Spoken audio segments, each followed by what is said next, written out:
Acabemos con esto ya, acabemos con esta agonía. Después de escuchar estas palabras de boca del pastor evangélico estadounidense Jim Jones, 918 personas perdieron la vida el 18 de noviembre de 1978 en un remoto lugar de Guyana, en el noroeste de América del Sur.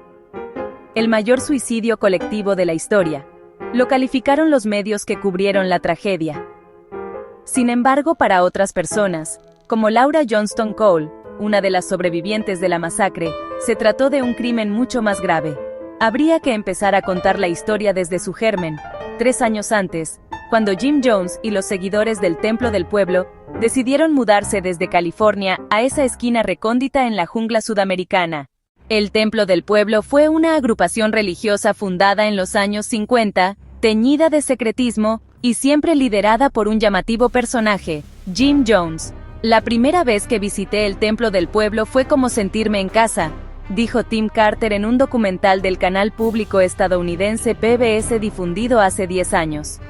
Jones fundó el Templo del Pueblo en su natal Indianápolis, estado de Indiana, en la década de los 50, con la idea de amalgamar el ideal socialista en una comunidad donde no existieran fronteras de raza o nacionalidad. Estaba en la búsqueda de un lugar donde se luchara por la justicia y se deseara un mundo mejor.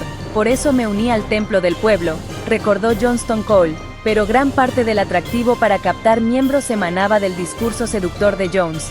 Había un canto dentro de las celebraciones del templo que decía: "Nunca escuché hablar a nadie como habla él, desde que nací, nadie me habló de esa manera", agregó Hugh Fordson, un exmiembro del Templo del Pueblo, en diálogo con PBS. Y esa fascinación pronto se convirtió en lealtad, que se transformó después en fanatismo, y terminó en idolatría. Mientras Jones continuaba agregando seguidores a su comunidad, que algunos calificaban de culto, su forma de llevar las cosas le iba granjeando algunos enemigos. Primero se tuvo que mudar de Indianápolis hacia San Francisco con su pléyade de seguidores.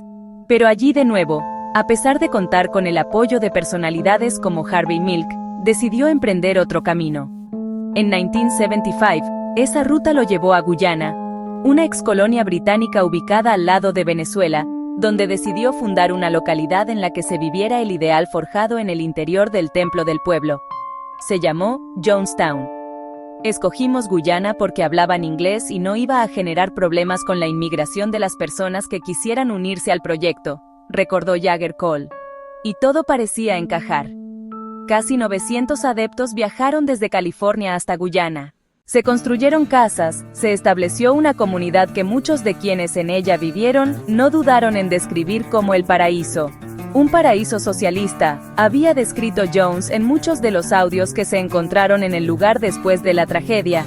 Jonestown es un lugar dedicado a vivir por el socialismo, por la equidad económica y racial.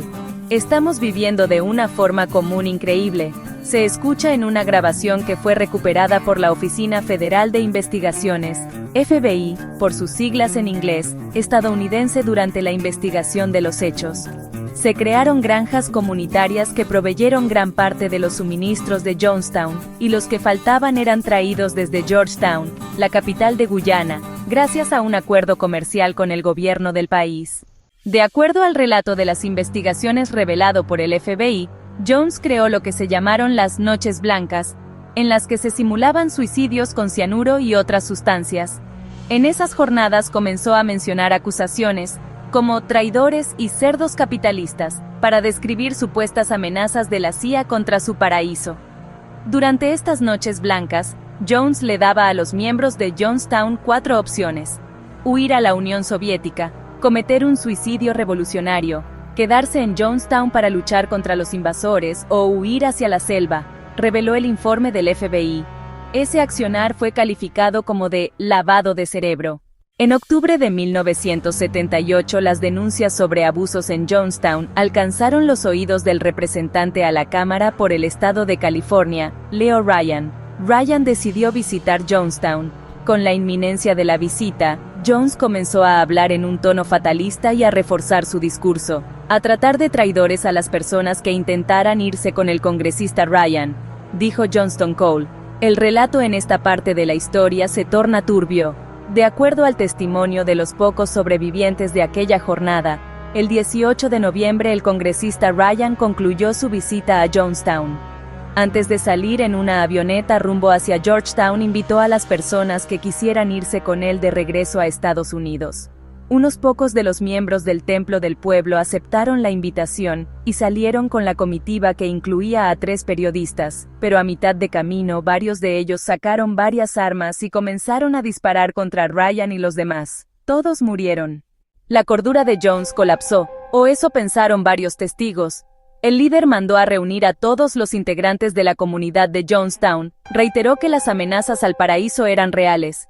Hay que hacer una revolución de muerte. Por el amor a Dios, ha llegado el momento de terminar con esto. Se puede escuchar en las grabaciones en estado de casi delirio. Entonces lanzó la frase premonitoria de la muerte. Hemos obtenido todo lo que hemos querido de este mundo. Hemos tenido una buena vida y hemos sido amados, sentenció. Acabemos con esto ya. Acabemos con esta agonía. Las secretarias y enfermeras que trabajaban en Jonestown comenzaron a entregar frascos llenos de cianuro. La gente las bebió. Se lo dieron también a los niños y a los bebés. Más de 900 personas se desplomaron muertas dentro del enorme kiosco de madera y sus alrededores. Cuando los medios dieron cuenta de la tragedia, quedó consignado como el mayor suicidio colectivo de la historia. ¿Y los niños? Ellos no se suicidaron. A las madres les arrancaron sus bebés y después le dijeron que era imposible vivir sin ellos, concluyó Johnston Cole. Ahora que reflexiono sobre esto me doy cuenta que lo que corrompió a Jones fue el poder. Todo el tiempo que estuvimos en Guyana, él siempre tuvo el control absoluto. Jones fue hallado muerto también, pero no había sido derribado por el cianuro, sino por el disparo de una escopeta.